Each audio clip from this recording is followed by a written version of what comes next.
New era wrestling fans, we have to talk about Fight Fest.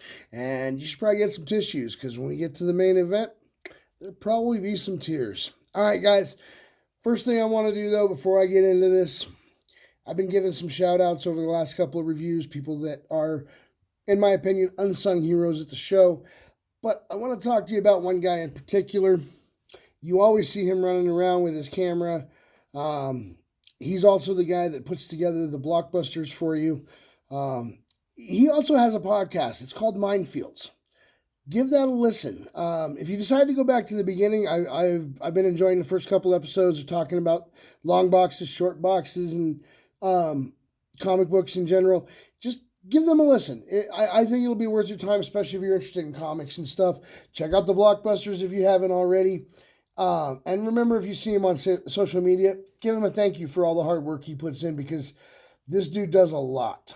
In fact, when you watch the blockbuster that comes out of this most recent New Era show, Fight Fest, the one we're here to talk about, he's the one that filmed all the promos that you're going to see from backstage.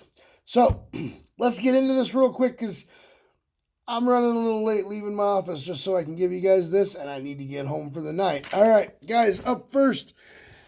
History in the making, Cody Devine with Mac Battle. They come down to the ring. Now, if you remember from my preview, it was supposed to be Cody Devine versus Heidi Howitzer, and I thought this was a brilliant idea. Now, due to some issues, Heidi was unable to make the show. These things happen. I've told you guys before. Remember, card subject to change. Cody Devine decided that she's just too scared to face him. I got your back, guys. I always got your back. Cody, Mac, Logan, you guys are some of my favorite stuff going on right now, but I got to be honest with you. Please don't anger Heidi. That seems like a dangerous idea. So, as he's out there running his mouth, they decided to issue an open challenge. And guys, when that music hit, and Monster Zero walked through that curtain, that place erupted. First off, welcome back, Monster Zero. It is a pleasure to have you back, even if you didn't walk away with gold. But don't worry, I'm sure somewhere down the line you can find a way to get some gold on you. And I'm going to be honest, even at the commentary table, we kind of enjoyed that return ourselves. Oh, did I say we? All right, so some of you may know this. 2 months ago, Morales ran in to save the prosecutor at the verdict reading in the Dr. Silver Quack Quack trial, and he took a chair shot to the back of the head. He has not returned to the commentary booth since because last month he ran out and saved Jason Knoll. This month, he actually had a match at Fight Fest. We'll get to that match later on in the night. So somebody had to fill in on commentary, and they asked yours truly. So if you missed the show, you missed me on commentary. But don't you worry, I'm going to be back at Bird Brawl doing commentary again. But let's get back to the match. Cody Devine and Dorian Maddox, they took it to each other. Cody Devine's a little guy, so he's got the speed. He moves around a lot. Dorian Maddox has the power, the raw power. Cody looks like a punching bag to him, but you got to catch him. Maybe that makes him a speed bag, not a punching bag. Cody was bringing it, though. He was holding his own. But in the end, Dorian Maddox did win this match. However, Dorian Maddox won this match via countout. Title does not change in a countout or a disqualification. Still, your 5280 champion, history in the making, Cody Devine. Up next, we have Lipto and Bruce Rogers, and if you guys remember correctly, this all came out of their tag match. There's heat here. Each one blaming the other for the fact that they lost. They got into it after the show, and then Saturday night at Fight Fest, they had a match one-on-one. And guys, I'm going to tell you something about these two, okay? I felt their animosity towards each other. I was sitting at the commentary table, and they were in the ring, but they made me feel it. They projected it, and I knew that this was heat. And because of that, this was an amazing match because they told a story. Guys, I'm going to be honest with you. Somebody once told me that the way to judge the best matches is to mute commentary. Don't listen to the commentary and watch the match. If the story comes across while watching the match and you don't need commentary to tell you the story, then you have the makings of a great match. And this was a great match. Bruce, Papalipto, you guys did an amazing job. Congratulations on that. I loved every second of what you guys did in there. I'm going to see more out of you guys here soon. Winner of this match was Bruce Rogers. Up next, we had a tag team match for the tag titles. You had Black Ops, Eric Angel, and yes, folks, he's still there, Methuselah. I know, you guys like the guy. I get it. I have my reasons, and we're going to discuss those very soon. I promise. It is coming sooner rather than later. Guaranteed. I'm going to tell the story of why I have an issue with Methuselah, and whether you agree with me or not is beside the point. At least you'll understand my issue. And they are taking on the tag team of Hunter Gray and Jason Knoll. Guys, this is a weird team to put together, but to their credit, Jason Knoll came out dressed like he is Hunter Gray's other brother from another mother. Guys, they looked like they were a tag team, but not as good at the cohesiveness in the ring as Black Ops. These guys have been doing this for a while. And in the end, the ferocity out of Hunter Gray and Jason Knoll just was not enough as Black Ops got the win and retained the titles. Up next, closing out the first half of the show, we had a match that should have been the talk of the time leading up to this show. And I got to tell you guys, my curiosity was piqued as soon as they told me this was coming. It was Adrian Grimm versus Jun Soo in a casket match. But Adrian Grimm did not come alone. No. As we saw last month, he made a new friend. Killian Crow came out with him, along with Damona. I'm sorry. I apologize. I mispronounced your name. I know I did. But I'm going to learn it. I'm going to learn it. If I'm going to be on commentary and I'm going to keep talking about you in the reviews, I promise to learn how your name is pronounced. Damona. I'm going to go with that for right now because I think it's closer than what I said in the first place. Was out there as well. So the numbers game is there, 3-on-1 against Jun Soo. And the object of this match is you have to lock your opponent in a casket. Guys, I said this at the commentary table. I don't know if anybody heard me, but if you're going to try and use your numbers against you to hold that casket lid down while you got Jun Soo in that box, the three of you are just not enough weight. I'm sorry, you're not. And I also said this at the commentary table. If you wanted to fix that and have enough weight, you should have gone over and grabbed Stephen Powers. He was sitting right behind me, dressed up as Taskmaster. I'm sure you saw him with that cape. Oh, Powers, about that cape. There is a reason that Edna Mode says no cape in everybody's outfit that she designs in The Incredibles. And when you first got in the ring at Fight Fest, you proved exactly why. Because your cape caught on that rope and you had to stop, go back, and loosen it up. No cape. Cape bad. Cape gets you killed. But what you guys should have done, Grimm and Crow and Damona, is go over and grab Powers and lay him on that casket because that weight probably would have been enough. Unfortunately, since you did not do that, Jun Soo managed to get out. He got Grimm into the casket and got it closed. And your winner of this match was Jun Soo. When we came back from intermission, we did a costume contest. Now, guys, in the first half, we had Rob the Rule Buster once again calling the matches. Unfortunately, sometime during the first half of the show or during intermission or something, Rob the Rule Buster suffered an injury. Speedy recovery, my friend. Hope to see you back soon. And so for the second half of the show, we found out that it was going to be Bronx that came out and did called the matches. But prior to that, we had a costume contest. Powers was out there trying to, officiate this costume contest. along with the help of you fans. And I gotta thank you fans for getting into that costume contest. We had some great costumes. You guys reacted pretty well. Thank you guys. That was awesome. In the end, the little girl in the My Little Pony shirt won the top prize. Second place was the little girl dressed as the devil. And finally, the Mandalorian came in third. I know you put a lot of work into that costume, Mando. It looked amazing. But how are you going to compete with the cuteness that you were in the ring with? I'm sorry, man. Guys, after this, we see Maddie Scrumptious versus Billy 5.2. Now, Maddie came out and demanded this match. He got in Power's face. He wanted a match and was handed a match with Billy 5.2. Maddie, I've said this a few times. I said it on the commentary table. You got to watch who you run your mouth to because things don't always work out for you. Yes, it kind of worked out for you this time, but it almost didn't work out with Sin Bodhi last month. Do you remember that?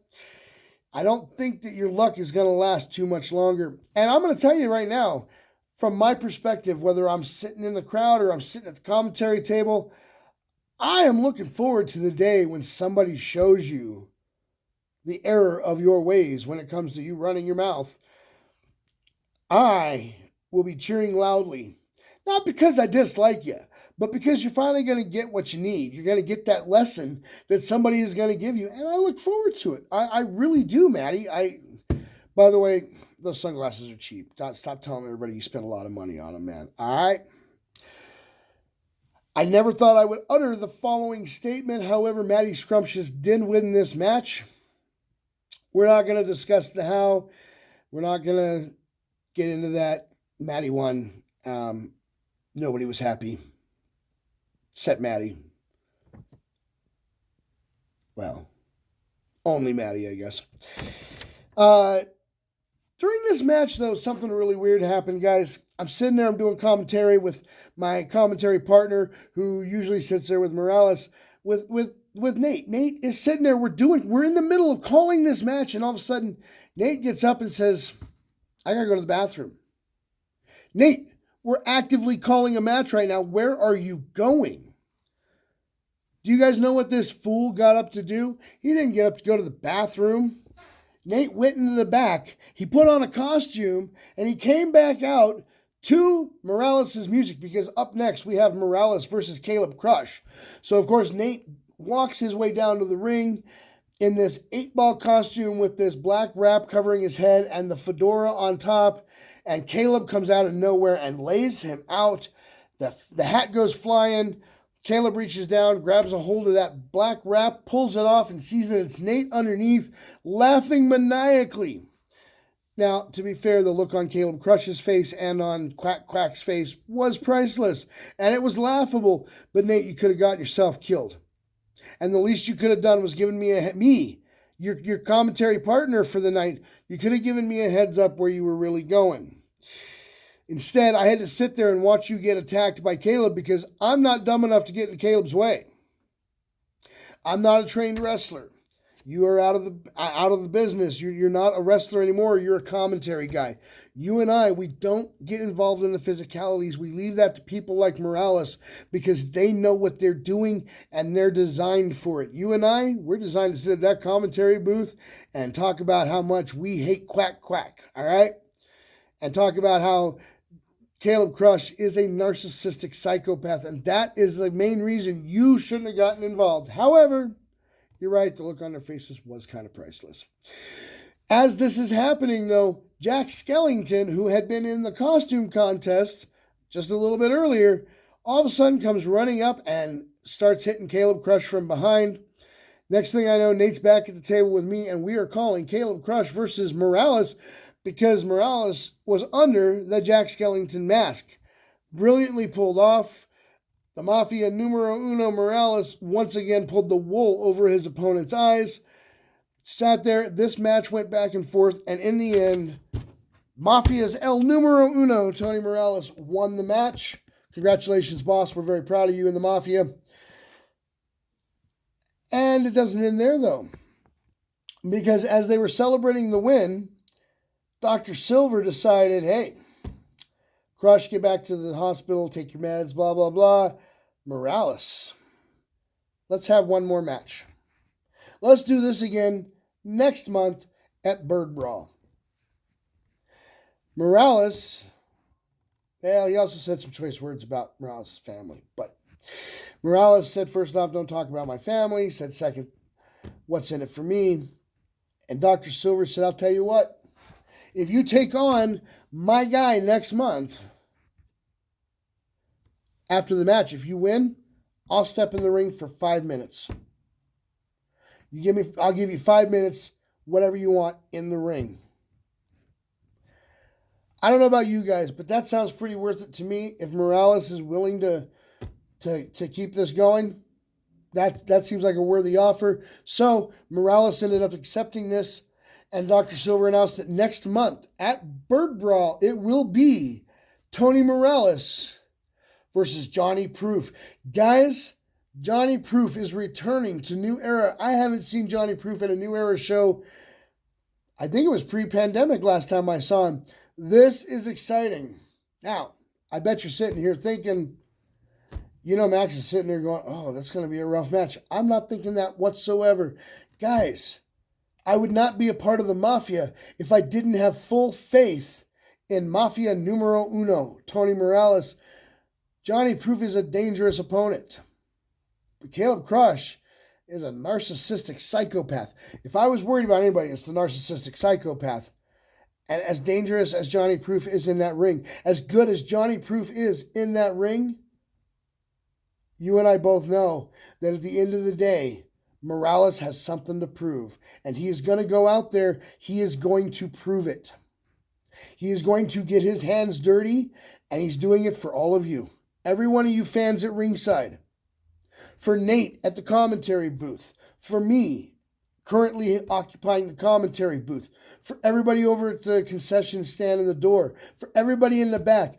Morales is doing this for all of you, all of us, and he's doing it for himself. And I'm okay with this. And I 100% support his decision, and I have the utmost faith in him. We got your back, boss. We know that you got this. All right, guys. That brings me to the main event. I hope you got your tissues ready. New Era Championship is on the line. Guys, I almost never call this the New Era Heavyweight Championship for a reason. You never know when you're going to have a match like this one, and you never know when the guy that's not quite the heavyweight is going to win the match. At Fight Fest, Joey Kincaid defended his New Era Championship against Logan Austin. 10 out of 10. Guys, I know some of you watched Ralph and the Big Guy when we were doing that. And the Big Guy always spoke highly of Logan. He treated Logan like he was one of his own. And he did that right up until the very end. Logan was always one of his favorites. I'm going to be honest with you guys.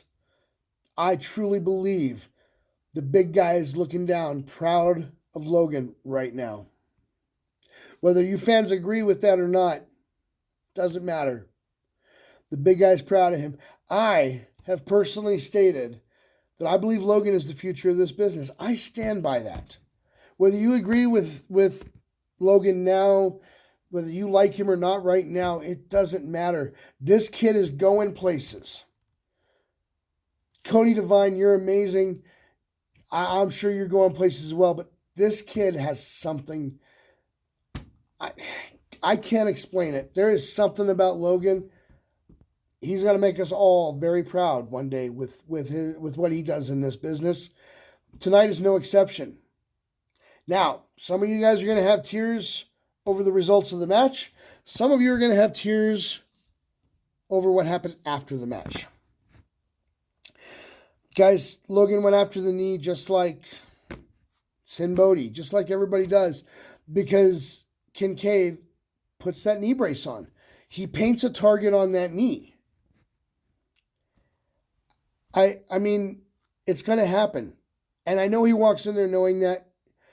And I know that he's thinking that he wishes he didn't have to use it, but it's a necessity, and unfortunately, it's also a liability at the same time.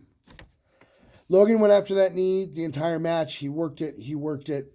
Kincaid fought back quite well. I mean, it was a great match. In the end, Kincaid could not overcome 10 out of 10 Logan. Your winner and new era champion, 10 out of 10 Logan. Congratulations, kid. You deserve it. It's been a long time coming.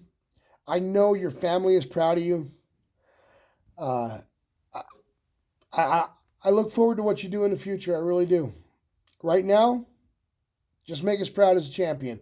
Bring the shine to that belt like it deserves. That's all I can ask for right now. After the match, Logan cut a promo talking about how he retired Kincaid, but he also pointed out that Kincaid trained him. So he made his promo a little bit emotional for Kincaid. After Logan, Cody, and Mac headed to the back, Kincaid got on the mic. Kincaid called his family into the ring, called Miss Stacy, called their boys in, and they stood there in that ring looking out at you guys, at the crowd. And Kincaid told us all that he knew coming into tonight that whether he won or lost that championship match, tonight was going to be his last night as a wrestler. And when I say tonight, of course, I mean Fight Fest, last Saturday night. Kincaid announced his retirement minutes after losing the New Era Championship. Kincaid, you and I have had our moments in the past. And I'm not just talking the whole Kincaid is soft thing that went on. I'm talking all the way back. We have known each other a very long time. You've had a storied career. You spent 20 years in the ring. You've defeated Sandman. You have held multiple titles. You had the New Era Championship. You were New Era Tag Team Champion. You were an IWF Hardcore Champion, RMCW Tag Champ, Primo's Champion, ACW Hardcore Champion. And your middle name was Alistair. Hey, I learned that at Fight Fest, for anybody wondering. Kincaid, you've had an amazing career. I am sorry to see you go, but I'm proud of you. And I want to thank you for 20 years in that ring, for everything you and I were ever involved in together, for things we weren't involved in together. Thank you. You will be missed. I don't know what it's going to be like without you. The show must go on. But I can tell you that I, for one, am grateful for knowing you this last 20 years, and I will miss you. Thank you. All right, guys. A couple more things to talk about before we get out of here. First off, I got to name a match and a wrestler of the night. This is something I do every show, and tonight will be no different. Tonight's match of the night, for making me feel the animosity between the two of you, for telling the story without needing Nate, myself, or anybody else to be over there on commentary telling it. Bruce Rogers, Papa Lipto, you guys are the match of the night. Thank you very much and congratulations. And your wrestler of the month for New Era's Fight Fest, October of 2022. 10 out of 10, Logan. That's right. You won the belt. Your wrestler of the month. Big things coming your way, kid. All right, guys. Up next, November 5th, Mile High Comics. We got Bird Brawl. Now, for those of you that are new here, which I hope that's not many of you, Bird Brawl, we typically feed Denver's Hungry. The organization is called Feeding Denver's Hungry. New Era has you guys bring the cans in. And I typically bring some cans in myself. And I did last year, and I will again this year. Bring in some canned goods. They're going to give you $3 off your ticket. Guys, the discount is not the important part, though. These cans are going to people that really need it. I know We all have cans in our closets or our cabinets in the kitchen that we're not really using. So go through your pantries, go through your cabinets. Hell, go through your couch, pull out some spare change, run to your grocery store, buy some cans, bring them to Bird Brawl. Let us feed Denver's hungry because these people need the help and we can provide it. Okay? Also, if you don't bring cans, I am going to send Junsu out there to choppy you. I promise you, I'm sending him out. Guys, I will see you back for the preview of Bird Brawl. I will see you on commentary at Bird Brawl. And I'll see you next month. Good night, guys.